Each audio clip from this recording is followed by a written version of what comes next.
What the is Gwyneth Paltrow doing now? It almost looks like perfume, but it's for This is kind of the most incredible thing with the house. It's a bit of a spa. Maybe I can write it off as a business expense then. A candle that smells like what? He said, Mom, I was really embarrassed for a minute that Goop sold vibrators. And then I realized, no, this is great. He's 15. A vitamin, is this what is it? It's a supplement. A supplement. It's called DTF. Now, does this really work? Yes. It does. Yes. I did not think Gwyneth could get any more dangerous to the public, but then she posted this. I do a nice intermittent fast. I have coffee. I have bone broth for lunch a lot of the days. Lots of vegetables. It's really important for me to support my detox. Without Elise, Goop in its current iteration wouldn't exist. But now Elise is questioning the very culture that she helped build. I've been eating like a teenager for 2 years and enjoying it, to be honest. Basically a sticker, but they say it's made out of a NASA spacesuit material to, quote, rebalance the energy frequency in our bodies. When a NASA expert was reached for this, he said, wow, what a load of BS this is. Can anyone tell me why in 2024 this product is still available for purchase on Goop's website? She is a bit out of touch with reality. Let's get into it.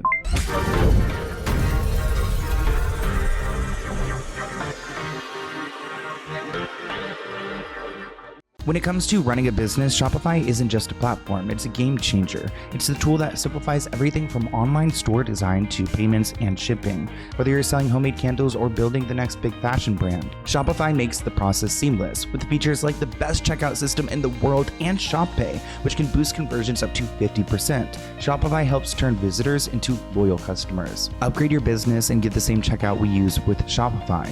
Sign up for your $1 per month trial period at shopify.com/Sloan, all lowercase. Go to shopify.com/Sloan to upgrade your selling today. That's shopify.com/Sloan. Welcome back to the Let's Get Into It podcast. Today we're doing a deep dive into our favorite Nepo baby, Gwyneth Paltrow. Gwyneth is Hollywood royalty, born into privilege as the daughter of actress Blythe Danner and producer-director Bruce Paltrow. Gwyneth didn't just step into the spotlight, she was born into it. A true Nepo baby at its finest. It didn't depend on her talents, it's rather her connections that got her there and gave her a major leg up in the industry. From her Oscar-winning performance in Shakespeare in Love to her lucrative wellness empire Goop, Gwyneth has built a multifaceted career that spans acting, entrepreneurship, and internet infamy. But Gwyneth's squeaky clean image hasn't always been this way, and she does have her fair share of scandals, like when her brand Goop faced multiple lawsuits for promoting pseudo-science. She called a divorce a conscious uncoupling. And let's not forget about the backlash she's faced for comments she's made about work ethic or privilege. Realistically, she's just come off tone deaf her entire career. In this episode, we are diving deep into the life and legacy of Gwyneth Paltrow, exploring how her Hollywood upbringing shaped her path, the controversies that have followed her, and why she remains one of the most polarizing figures in entertainment. So to tell the story of Gwyneth's life, we need to start from the beginning. So Gwyneth was born in 1972 in Los Angeles. Again, her mother's an actress, her father was a TV producer, and even her younger brother Jake is a director and screenwriter. She attended the famous Crossroads School before finishing out her high school career at another famed private school titled Spence, an all-girls school in New York City. Gwyneth's acting debut came as a courtesy from her father Bruce, because keep in mind, he's a big Hollywood producer, so of course he had her star in his 1989 film High. From that point on, she had a decade of success through different movies like Seven, Emma, Sliding Doors. She won her first Academy Award 10 years after her acting debut. Now, of course, Gwyneth doesn't do as much acting nowadays. She really stopped her workload after she picked up Goop because she found probably more success in selling things and branding items opposed to putting in that work acting. I mean, you see Rihanna over here with Fenty. It's not like she's going to be putting out an album anytime soon. She's realized where the real money's at. Do you ever see yourself ever getting back into film? I'm open. It's not something I pursue right now. Has the film industry changed since you got in it? That kind of 90s, 2000s was sort of, I feel like in a way it was the sort of end of the golden era of movies, then with the advent of streamers and I think the business models have changed a lot. The Me Too movement, I think there are very different rules and boundaries now in the industry, which I think is a really good thing. It's a different world, and I think Gwyneth actually naturally aged out of the acting career. Some people can't seem to give it up, and they can't find another outlet, but Goop was her other outlet. I've actually eaten some of the food from Goop. They have like a few restaurants here in Los Angeles, and the food's really good, but it's interesting. It's interesting food.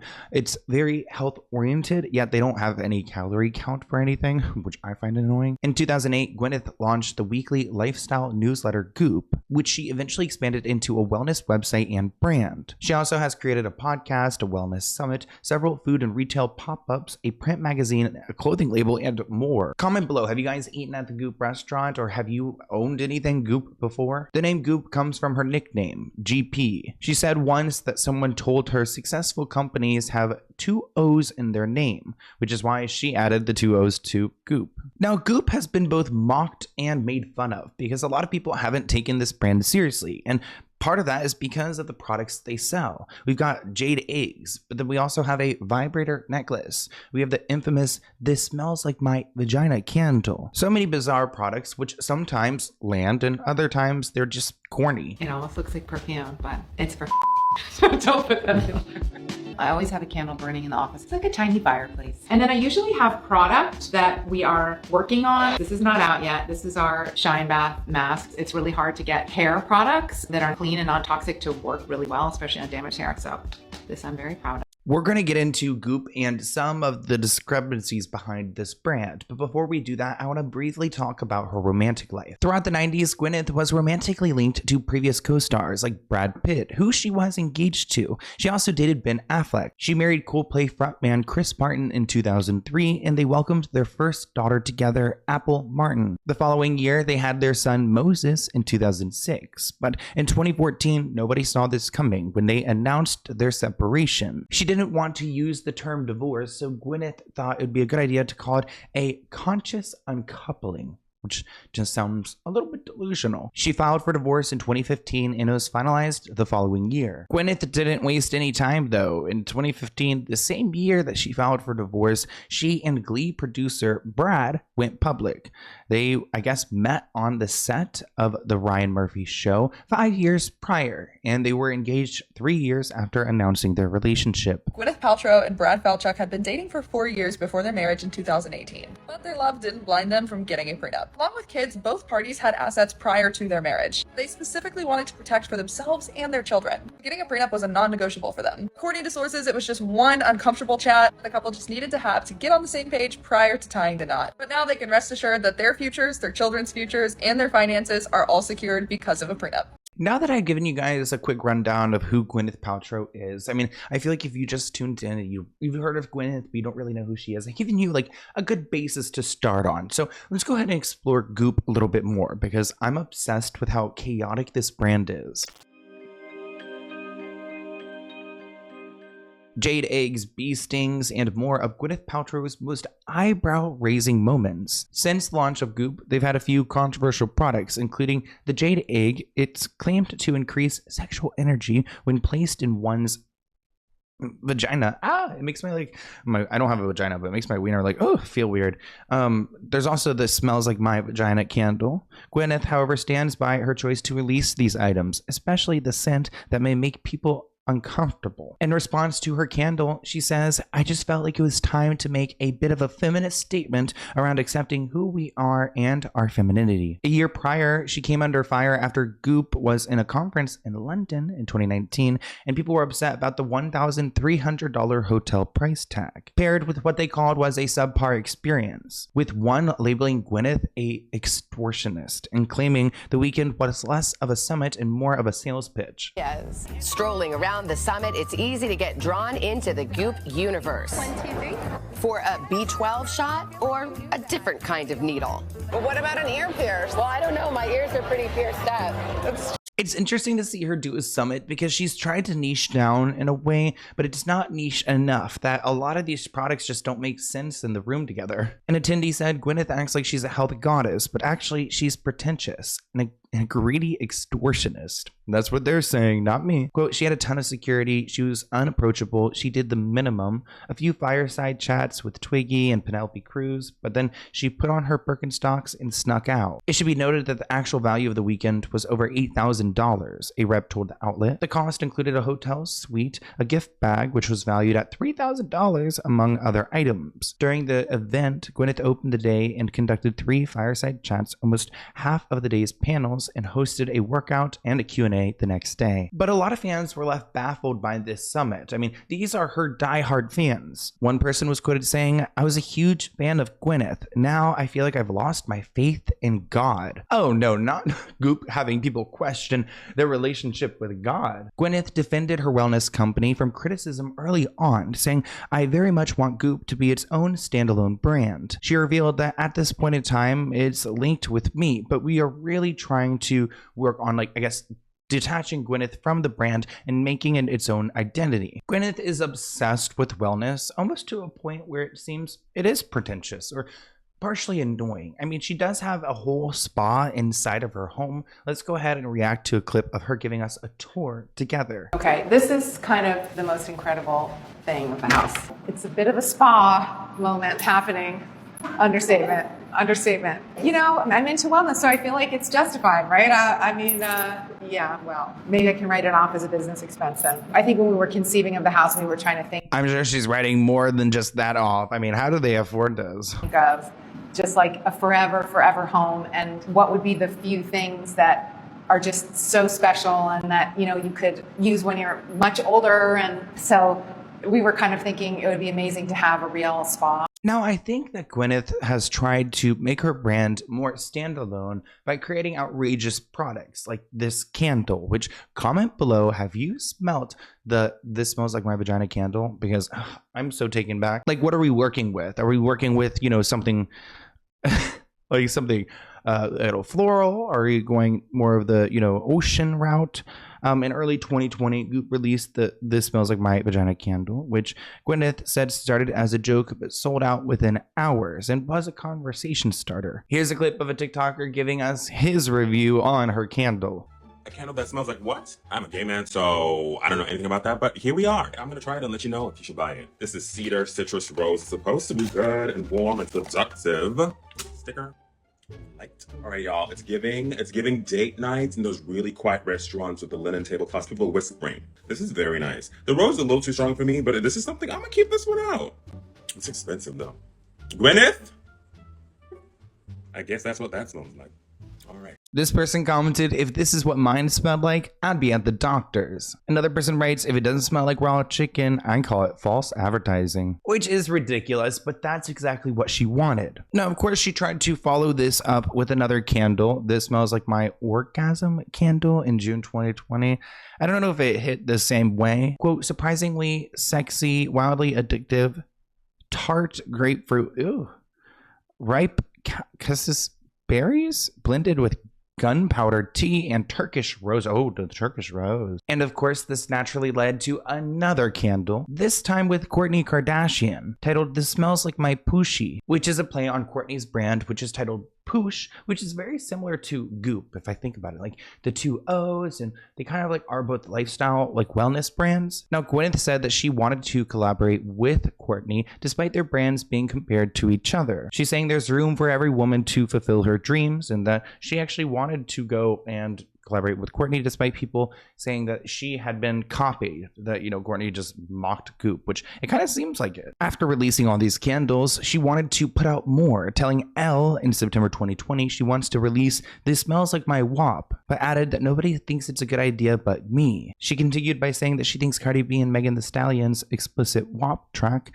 and her company's sexually inspired candles are all part of a crumbling patriarchy and that there should be more of it. She goes on to praise Cardi B and Megan Thee Stallion, saying that they need to push the boundaries even further so they could like move the center, you know, a little bit away, which I get it. Like, I like that, you know, I like people just doing whatever the F they want to do. So if she wants to make her candle smell like her punani, her pits, her crack, whatever her feet, gross.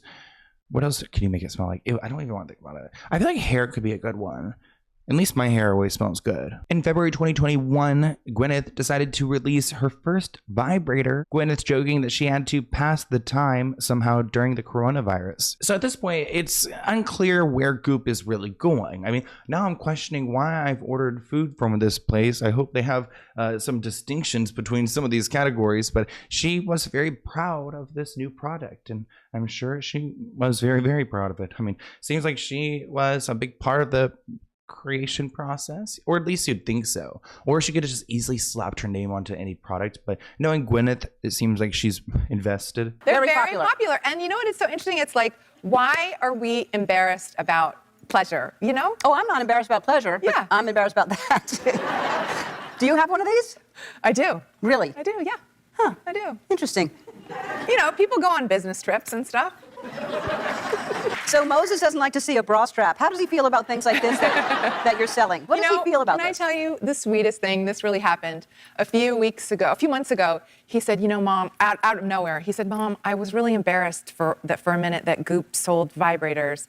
And then I realized, like, no, this is great. You're making people feel not embarrassed to buy something, and that's great. You're a feminist. And I was like, thank you, my dear. That's so sweet. So cute. How old is he? He's 15. Now, in May 2020, Gwyneth did something that a lot of people felt was out of touch, releasing a $120 pack of 12 disposable diapers. Meet the diaper with an accent over the E, our new disposable diaper lined with virgin alpaca wool and fastened with amber gemstones, known for their ancient emotional cleansing properties. This product would be infused with the scent of jasmine and bergamot for a revitalized baby. The controversial launch turned out to be a PR stunt intended to shed a light on the problematic high costs of diapers in collaboration with the nonprofit Baby to Baby. But a lot of people did not appreciate this, especially in a time when people can't afford food, diapers, formula.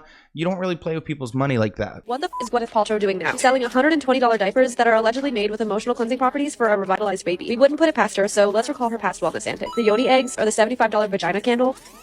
Turns out the $120 diapers were actually a wake-up call for all of us. Gwyneth claims it was designed to piss us off. Wanting to shine a light on a real problem, she says, in 33 states, they aren't treated like an essential item. They're taxed like a luxury good. Especially due to the pandemic, there's not only a shortage, but 1 in 3 families are struggling to afford diapers. So you know what? Good on Goop this time. Similar to Courtney's brand Poosh with the Lemmy gummies, you guys see that Goop goes on to put out a supplement of their own. It's DTF, a product designed to boost female libido. Quote, everyday stress and anxiety and hormonal changes, exhaustion, age, these can impact our libido and sexual health. So yes, we with our science and research team created a supplement that really helps, and we call it DTF because, you know, we're Goop. Here's a clip of Gwyneth going on to promote the product. A vitamin, is this what is it? It's a supplement. A supplement. It's called DTF, and it means, and stands for what we know from Jersey Shore it stands for. Right. Now, does this really work? Yes. It does? Yes. Well, you say yes in a very sure Yes. way. Oh, really? What happens if a man eats them? Should we find out? Well, yeah, I will take one. I'll take, how many are you supposed to take? Women are supposed to take 2, so. All right, I'm going to take 4 and we'll see what happens.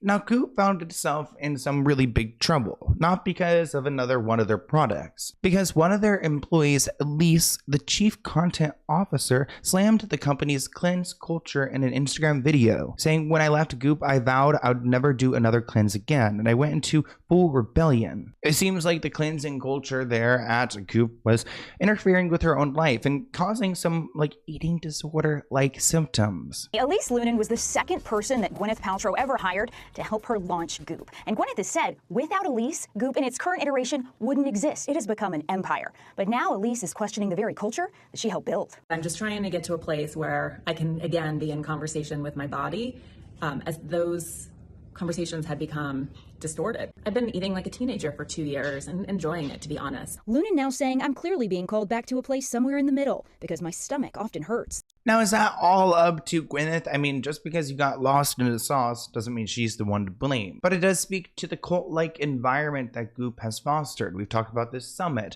We've talked about this employee, this second person she ever hired who has really interpersonal struggles with her own eating. And it seems like there's a lot of pseudoscience at Goop. I mean, they had these biofrequency stickers for sale in which they claimed that they used the same material that NASA uses, which NASA actually put out a statement calling BS that they don't use any of that material in their equipment. Here's a newscaster breaking it down for you guys. Now there's a new sticker made out of materials used by NASA that will help you with whatever ailments you have, apparently. They call it body vibes. And this product, they say, it's basically a sticker, but they say it's made out of a NASA spacesuit material to, quote, rebalance the energy frequency in our bodies. Human bodies operate at an ideal energetic frequency, but everyday stresses and anxiety can throw off our internal balance, depleting our energy reserves and weakening our immune system. Body vibe stickers, made with the same conductive carbon material NASA uses to line spacesuits so they can monitor an astronaut's vitals during wear, come pre-programmed to an ideal frequency, allowing them to target imbalances. When a NASA expert was reached for this, he said, wow, what a load of BS this is. Now, you guys may remember those jade eggs I brought up earlier in this episode. This device you're supposed to implant in yourself, which sounds scary. Well, in 2018, Goop paid $140,000 in civil penalties for unsubstantiated claims that their jade eggs could balance hormones and regulate menstrual cycles. Now, they do still sell these eggs, but the company cannot make any medical claims, which is big for them because they're like a wellness brand. But I think it really highlighted that they do not have the qualifications to go and sell things that are supposed to medically influence you or change your body or at least make these kind of claims. Now, prosecutors actually investigated several of her products. Of course, the jade egg and the rose quartz egg, which Goop sold with claims they could balance hormones, and the inner judge flower essence blend, which was said to prevent depression. In addition to the $145,000 fine, they also had to go and refund those customers who bought those three products. Goop is worth about $250 million, so this isn't going to hurt them, but what really hurts them is the fact that they can't make any claims about the efficiency of their products that aren't backed by reliable science, and they cannot sell misbranded or unapproved or falsely advertised medical devices. Erica Moore, Goop's chief financial officer, denied the company misled customers, saying Goop provides a forum for practitioners to present their views and experiences, which again, you can share your views and experiences, but you can't say this will do this. You could say it could. Maybe it could a little bit, but you need science. Goop now says the eggs will increase sexual energy and pleasure and boost positive energy and love. While these statements are certainly woo-filled, they're not as dangerous as the earlier medical promises of hormone balancing. Can anyone tell me why in 2024 this product is still available for purchase for $66 even on Goop's website? I'm Abby. I'm a Pilates instructor and business owner, and I spend all day, every day talking to folks about the health and well-being of their deep core, including their pelvic floors. And believe me when I say that the only product that should be used for strength training purposes in your pelvic floor should be prescribed by a pelvic floor physical therapist. And let me tell you, it looks nothing like this. In this product's heyday, I want to say like 2015, 2016, I even had a client who revealed to me at the end of our reformer session that she had had one of these eggs in throughout the entire length of our session, and I gagged. I said, ma'am, please go take that out. When it comes to running a business, Shopify isn't just a platform, it's a game changer. It's the tool that simplifies everything from online store design to payments and shipping, whether you're selling homemade candles or building the next big fashion brand. As a creator, I know how important it is to have the tools that work as hard as you do. That's why I'm excited to tell you about Shopify. It's more than just an e-commerce platform. It's the partner that helps businesses grow no matter the size or industry. Shopify gives you everything you need from building a professional online store to managing inventory and payments. But it's not just about selling. It's about creating a brand that people love. With features like Shop Pay, which boosts conversions up to 50%, Shopify can help you reduce abandoned carts and increase sales. Whether you're selling online, in person, or on social media, Shopify lets you meet your customers where they are. And the best part, it's scalable, perfect for side hustles, startups, and established businesses. Upgrade your business and get the same checkout we use with Shopify. Sign up for your $1 per month trial period at shopify.com/Sloan, all lowercase. Go to shopify.com/Sloan to upgrade your selling today. That's shopify.com/Sloan. Even though Gwyneth is doing something that could be considered dangerous, it seems like she loves it. She was quoted saying, I can monetize those eyeballs going to her website. So in her mind, she thinks that this is ultimately going to lead to more growth. Bad press is good press. But is that really the press that you want when you're supposed to be focusing on well-being and bettering people? Now it makes me scared to ever try any of those products, especially for health. Part of the reason why I wanted to talk about Gwyneth is because she's also had an interesting impact on people's diets, which I was surprised to hear that employee, Elise, who left, didn't mention this.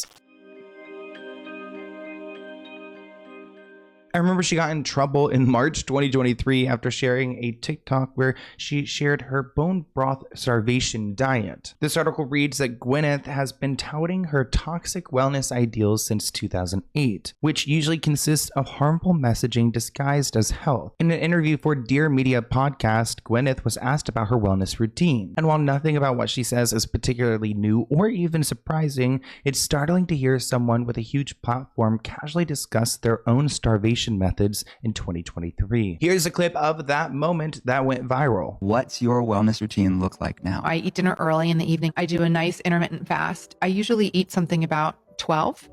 And in the morning, I'll have some things that won't spike my blood sugar, right? So I have coffee, but I really like soup for lunch. I have bone broth for lunch a lot of the days. Try to do 1 hour of movement. So I'll either take a walk or I'll do Pilates or I'll do my Tracy Anderson.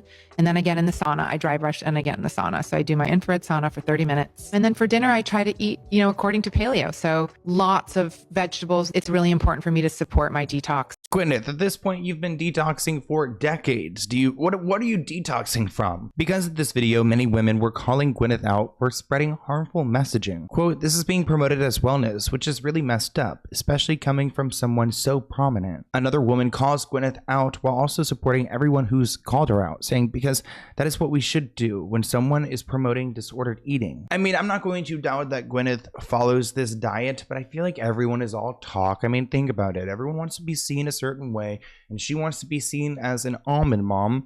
And so do I believe it fully? I mean, she might be snacking down. She might be on her way to Goop and stopping at the Burger King, in Beverly Hills and picking up like a quick sandwich real quick, hiding the wrapper, under her seat. And then like the maid knows, like only the maid knows, the one that like cleans up the wrappers. Like, oh, don't, like, where did this ketchup packet come from? The evidence, you find it in like the coat jacket.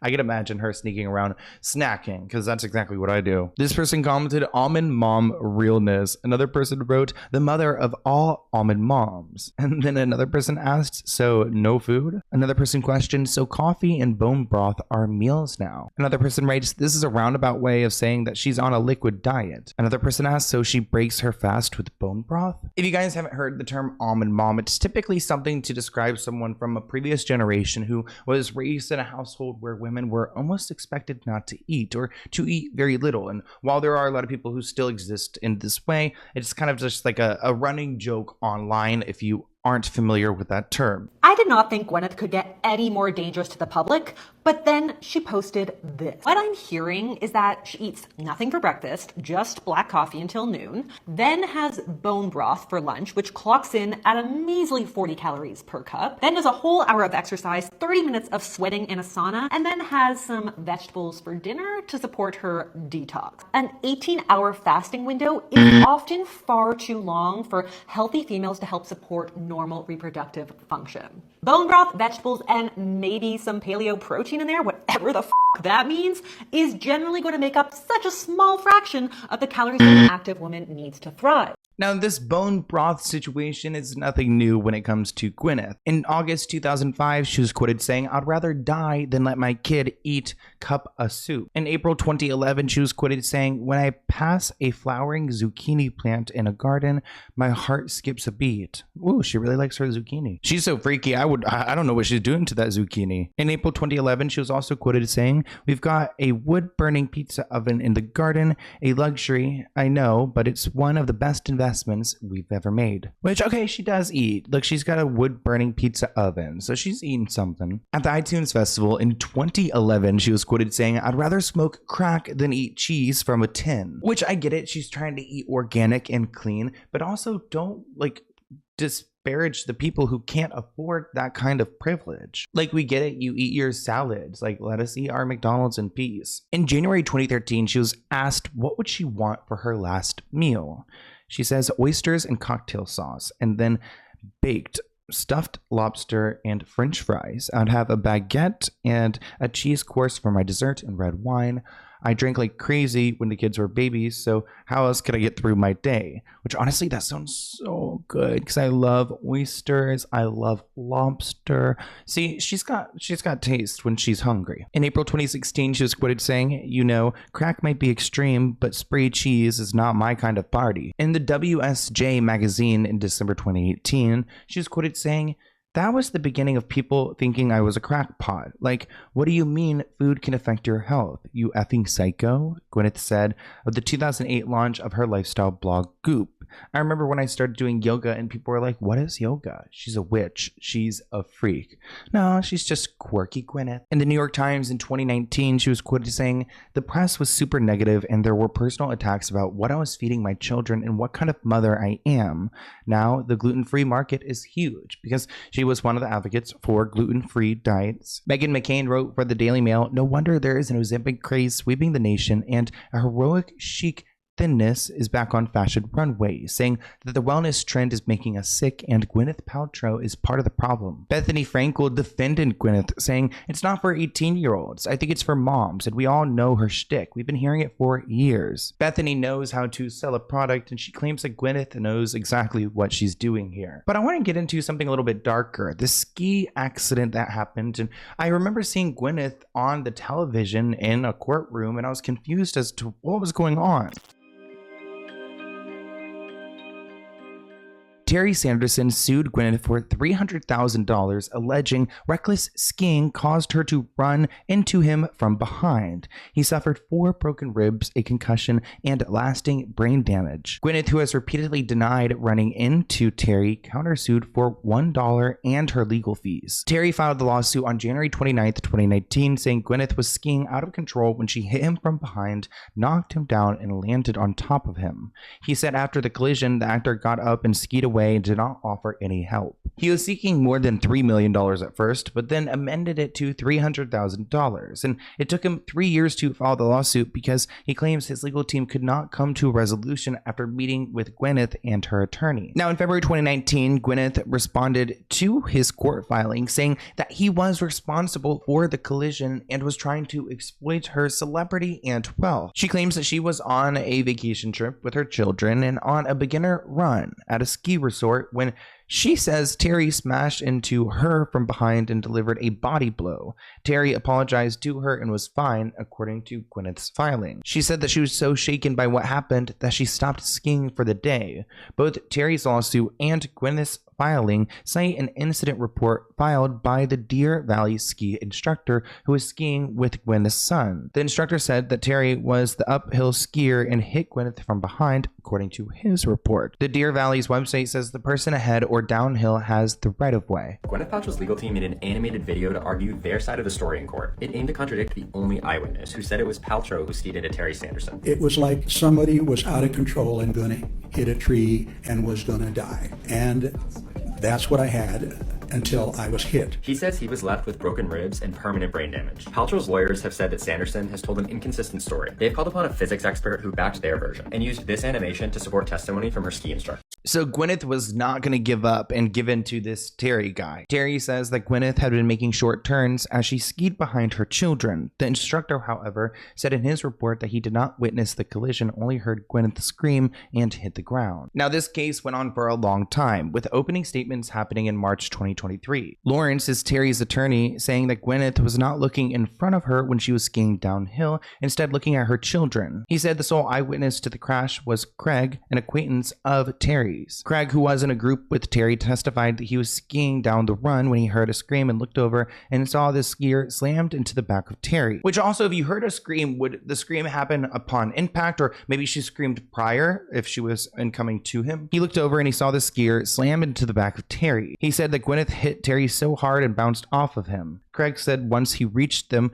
Gwyneth had gotten up and did not answer whether she was okay. He also testified that an instructor approached the group and yelled at Terry, who Craig said was face down in the snow. Gwyneth had left the scene for about 3 to 4 minutes after the crash without identifying herself or asking if anyone needed help. Craig said that Terry was out of it. He was just hit by Gwyneth Paltrow. I mean, bone, broth, and not, that's still a full human slamming into you. Saying that Terry was out of it and complained about his ribs. The instructor yanked Terry off of the ground and then left. Gwyneth's attorney, Stephen, disputed the claims and said in his opening statement that Terry caused the collision when he moved to avoid another skier and interlocked his skis with Gwyneth's. Stephen said after the collision that Terry apologized to Gwyneth and told others that he wasn't sure what happened. Gwyneth stayed at the scene until ski patrol came and asked Terry if he was okay. It was also alleged that Terry, who's now 76 during this trial, had ailing health before the accident, including dementia and partial blindness. So they said that Terry in his own right was going downhill anyways, that Gwyneth wasn't the fault of this. Now, Gwyneth took the stand and told the jurors that Terry categorically hit her on the slope, declaring that is the truth. Here's a clip of Gwyneth telling the jury her side of the story. I was skied directly into by Mr. Sanderson. I was skiing and 2 skis came between my skis, forcing my legs apart, and then there was a body pressing against me, and there was a very strange grunting noise. So my brain was trying to make sense of what was happening. I thought, is this a practical joke? Is someone like doing something perverted? This is really, really strange. My mind was going very, very quickly, and I was trying to ascertain what was happening. I said, you skied directly into my back, and he said, oh, sorry, I'm sorry. Right. And that was you screaming at him while he's on the ground still, right? I was yelling at him. Pretty loud, pretty forceful. I was pretty upset. Now, Gwyneth says she apologized for her outburst, that she felt like this man was trying to touch her inappropriately. After the crash, she remained at the scene until the ski instructor came, and then she left. But Terry has a whole other story saying that he was sent flying down the slopes, but it was a serious smack and all he saw was a whole lot of snow. He recounted how a screaming woman was skiing out of control and hit him square in the back, and at times he became emotional during his testimony. His legal team said that he was having trouble focusing during his testimony because of the brain damage he suffered from the collision. There were a lot of viral moments from this court case. During Gwyneth's testimony, she was asked whether Terry prevented her and her family from enjoying a very expensive vacation. And she said, well, I lost a half day of skiing, so yes. Is it true that you feel it's unfair that Mr. Sanderson has brought this case against you? I do. And he has deterred you from enjoying the rest of what was a very expensive vacation? Well, I lost half a day of skiing. Ms. Paltrow, isn't it true that you've misrepresented a number of things today to this jury? Absolutely not. Ultimately, Gwyneth won this battle. She got the jury on her side, and he is 100% responsible for the crash. Gwyneth said that she's pleased with the outcome. As she left the courtroom, she bent over and whispered to Terry, saying, I wish you well. Terry told reporters that he thought it was very kind of her. So, damn, a rough case. Now, we touched on some of Gwyneth's quotes when it comes to eating, but she has some other very bizarre quotes that we can go and decipher. Now, of course, when it comes to parenting, she has bizarre tactics, like not allowing her children, Apple or Moses, to watch TV in English. She claims that she only allows her children to watch TV in French or in Spanish. Now, I don't know why she's doing this. I think it's another layer of her kind of painting a pretentious picture. I mean, I don't know if she's teaching these kids these languages. Maybe it's a way around hiring a teacher for that. They're at the age where you really start like kind of looking into what your mom's up to. Are they involved in any of this stuff? Do they like examine any of these things and go like, Mom, what are you doing? It's so interesting. I think it must be pretty surreal for them to be the kids of somebody. Well, both of their parents are in the public eye. Yeah. And it's interesting to watch them sort of evolve along with our careers as they go. I mean, it's funny, actually, my son said to me the other day, he was like, at first I thought it was really embarrassing that there were vibrators on your website, and now I think it's a great thing. Sometimes Gwyneth has quotes that remind me of like when Kim Kardashian went viral for saying that nobody wants to work nowadays. Get your fucking ass up and work.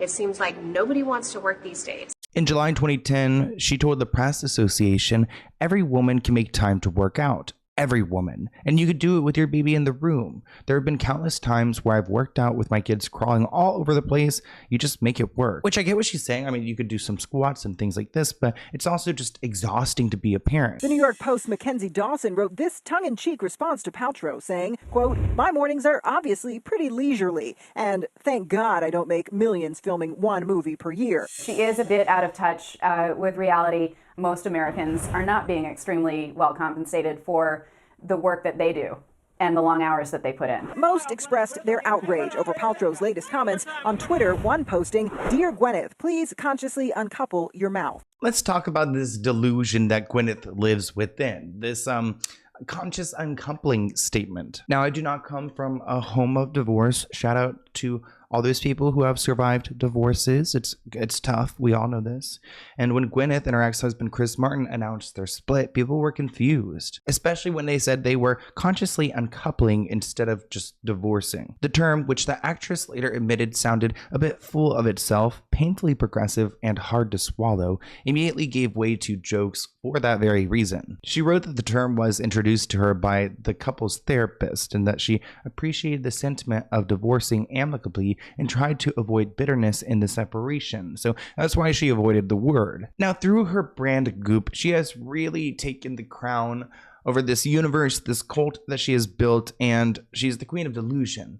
At one point, even acting like she had created yoga. The ancient practice has been a popular form of exercise in the US since the 60s. In 2018, Gwyneth appeared to be out of touch again when she appeared to take credit for making yoga a trend. Quote, "Forgive me if this comes out wrong," she continued, "but I went to a yoga class in LA recently, and the 22-year-old girl behind the counter was like, 'Have you ever done yoga before?' And I literally turned to my friend and I was like, 'You have this job because I've done yoga before.'" She's literally saying, you only exist, you only have this job because I made yoga popular, which is such a weird interaction. Imagine if Gwyneth came into your yoga studio and like tried to read you in some kind of way. Now, I don't know how you guys feel about bees, but I do not like them. I do like honey. I appreciate their existence. I don't want any of them near me. I run, I scream. I don't want to be stung. Well, in March 2018, a Spanish woman died from an allergic reaction after undergoing live bee acupuncture called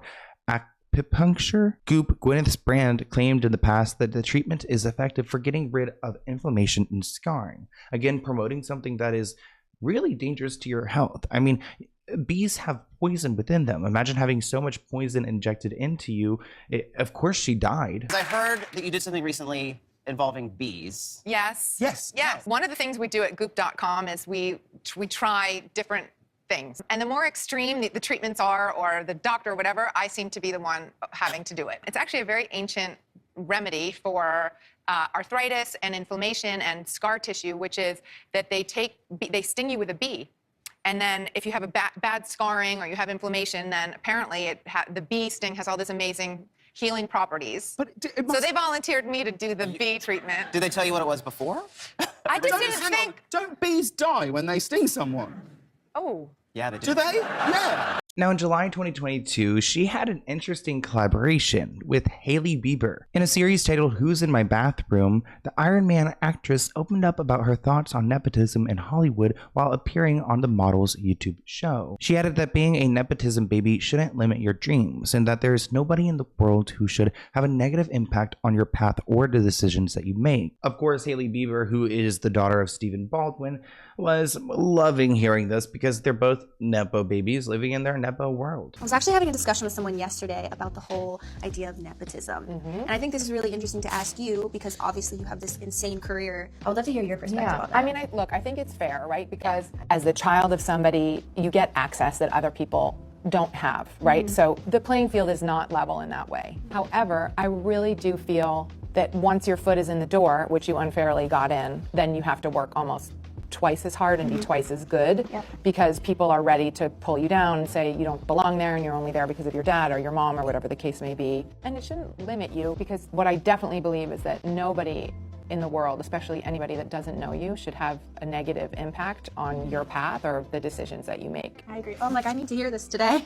Now, there's one more bizarre quote I want to leave you guys with. She told Harper's Bazaar in April 2013, "I don't hold on to as much fear as I used to because I've learned a lot about genuinely not caring what strangers think about me. It's very liberating, it's very empowering, and I've learned a lot of it from J. Sean Carter Z, so Jay-Z, because his approach to life is very internal. It's a very good lesson to learn," which makes me wonder, who is she rolling with Jay-Z? Is she also hanging out with the Diddy? You guys regularly babysit Blue Ivy? Yeah, I mean, it's really funny. Daughter Apple holding hands with Beyonce and Jay-Z's daughter at the Super Bowl last month. It's like my kid's dad and Blue's mom are always like doing these incredible, mind-boggling things, and I'm always like with the kids and the snack bag and, you know, like baby wipes and juice boxes, and so that's pretty much how it is these days. I had a great time filming this episode. I think Gwyneth Paltrow is a fascinating person, to say the least. If you guys enjoyed this episode,